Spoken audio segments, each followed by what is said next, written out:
안녕하세요. 인생컨닝입니다. 네, 오늘은 백종원 씨와 관련된 예산시장 관련된 이야기를 좀 해보려고 하는데요. 최근에 백종원 씨가 운영하신 유튜브 채널에 예산의 국밥거리에 대한 이야기가 나옵니다. 그래서 백종원이라는 이름을 거리에 이제 달고 많은 손님이 이제 그걸 보고서 국밥거리를 찾았어요. 근데 이제 해당 영상에서는 국밥거리에서 가게를 운영하고 있는 이제 상인분들이 나옵니다. 그 상인분들이 이제 백종원 씨가 뭐 예를 들면 위생법이라던가 뭐 가게에 대한 관리 및 교육 그리고 뭐 요리를 하는 법에 대해서 알려주는 부분들이 나오는데 좀 탐탁치 않아 하는 장면이 등장을 해요. 당연히 이제 법이나 이런 부분에 대해서는 관심을 가져야 되는데 좀 그런 부분을 상대적으로 덜 신경 쓰는 어떤 한 상인분의 모습이 나오고요. 심지어는 이제 영업정지가 나오고 뭐 벌금이 나오더라도 감수하겠다 뭐 이런 식으로 얘기를 합니다. 그리고 무엇보다 이제 백종원 씨가 이제 영업에 대해서 그 해당 가게 주인분들한테 영업에 대해서 도와주고 조언을 해주는데 이에 대해서 거부감을 좀 일으키는 상인이 등장을 해요. 자기가 해왔던 스타일대로 영업을 하겠다고도 하고 그런 상황들이 좀 발생하는 장면들이 나옵니다. 결과적으로는 백종원 씨가 그 국밥거리에서 자신의 이름을 이제 떼서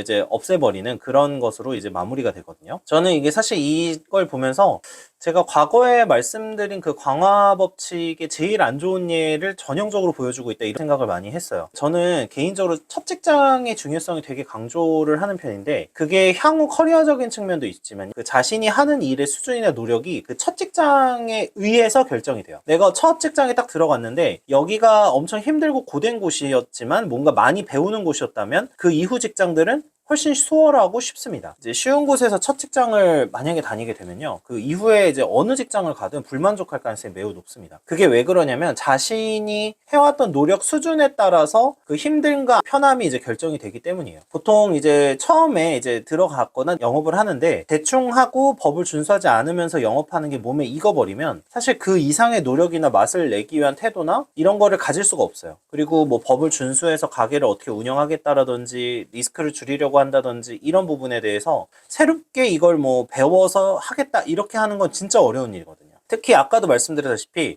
강화 법칙에서 제일 중요한 것 중에 하나가 노력 수치에 대한 건데 내가 노력을 어느 정도 수준으로 해봤는지에 따라서 그 이후에 일을 할 때도 어느 정도 노력을까지 할 수 있는지가 사실 결정이 되거든요. 그래서 어떤 사람은 15시간씩 하루에 쏟아부어서 하는 게 당연한 사람도 있지만 어떤 사람은 5시간만 해도 너무 기진맥진하고 지쳐서 아무것도 못 하시는 분들이 있어요. 그래서 이렇게 되면은 자신이 처음 몸담는 직장, 가게 등이 이제 처음에 내가 어떤 뭐 가게를 내가 실제로 운영을 했든 아니면 내가 어떤 직장에 들어갔든 그 수준에 따라서 결정이 되고 이거에 따라서 이제 향후의 미래가 사실 결정이 되는 거죠. 보통은 이제 이런 국밥거리 이런 케이스를 보면은 사람이 갑자기 높은 수준의 조언이나 높은 수준의 가르침을 받게 되면은 보이는 일반적인 모습이라고 생각을 해요. 뭐 사실 저는 그 상인분들을 개인적으로 욕하고 싶진 않고 대부분의 사람들이 어쩌면 보이는 모습일 수도 있다라는 거죠. 그리고 이제 하나 더 말씀드릴 거는 이제 그 자신이 봤던 게 있어요. 예를 들면 이런 국밥거리 같은 경우도 사실 자기들이 어떤 노력을 해서 국밥거리에 뭐 백종원의 어떤 브랜딩을 할 수 있거나 이런 상황은 아니었고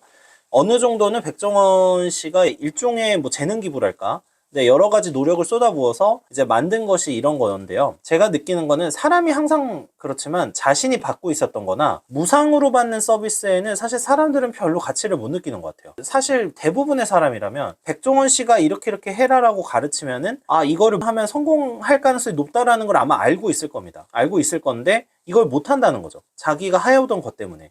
한번 지원이 시작이 되면 이거를 이제 당연시 여기지 이제 도움을 주거나 뭐 가르침을 주는 사람의 수준까지 올라가려는 노력은 보통 거의 안 한다는 거예요. 이걸 노력해서 얻은 게 아님에도 불구하고 당연히 자기가 얻어야 되는 것이라고 생각을 할 가능성이 높아지거든요. 백종원 씨가 그냥 도와준 것임에도 불구하고 그 어떤 대가를 받은 것이 아님에도 불구하고 한 번 도와줬다가 이거를 접으니까 해당 상인들이 좀 섭섭해한다거나 이제 볼멘 소리를 하는 경우가 나오고 있다고 하더라고요. 뭔가 내가 공짜로 뭔가를 줬어도 오히려 욕을 먹습니다. 엄청난 반발이 나요. 그래서 백종원 씨의 노력이 부디 좋은 결과를 꼭 이끌어냈으면 좋겠지만 제 경험이나 아마 백종원 씨도 이 부분에 대해서 당연히 알고 계실 거라 생각하지만 많은 노력을 쏟아 부어도 어떤 한 개인이 이제 그 정도 수준까지 오르지 못하면 누군가가 어떤 무상으로 도와주는 노력이나 이런 것들은 사실 큰 가치를 내기가 보통은 어렵더라고요. 이미 준 거에 대해서는 당연한 거라고 생각을 하고 인간들은 원래부터 당연한 것처럼 행동하지만 이걸 가져가면은 자생 능력도 없고 이걸 가지고 생존을 할 수도 없는 거예요. 이제 누군가의 도움으로 인해서 성장한 케이스에서는 사실은 결과적으로는 나중에 결론이 뻔하더라고요. 그 사람이 이제 누군가가 도와줘서 그 사람의 수준 자체가 올라가고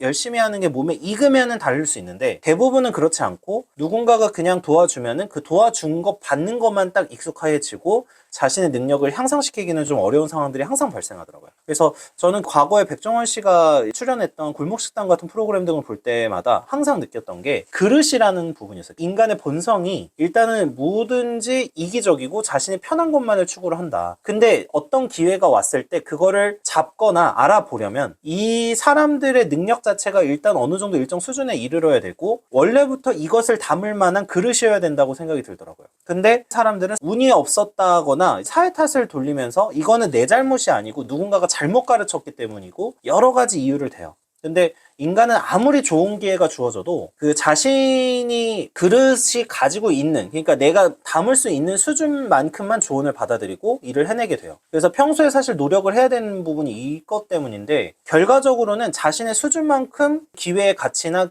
여러 가지를 판단하고 그 기회를 자신의 수준만큼 실현시킬 수가 있을 가능성이 높아요. 보통은 원래부터 어느 정도 가지고 있었던 그 그릇이 중요하고, 그 그릇이 정해져 있다고 생각하진 않지만 그냥 사실 그릇이 커지거나 그런 경험을 하는 경우는 많지는 않은 것 같아요. 여기에는 솔직히 노력이 좀 많이 필요하고 재능도 중요하지만 일정 수준까지는 상대방의 조언이나 상대방이 어떤 도움 같은 거를 받아들이고 제대로 시행을 하려면 그 수준에 이르러야 된다고 생각을 합니다. 네, 시청해주셔서 감사합니다.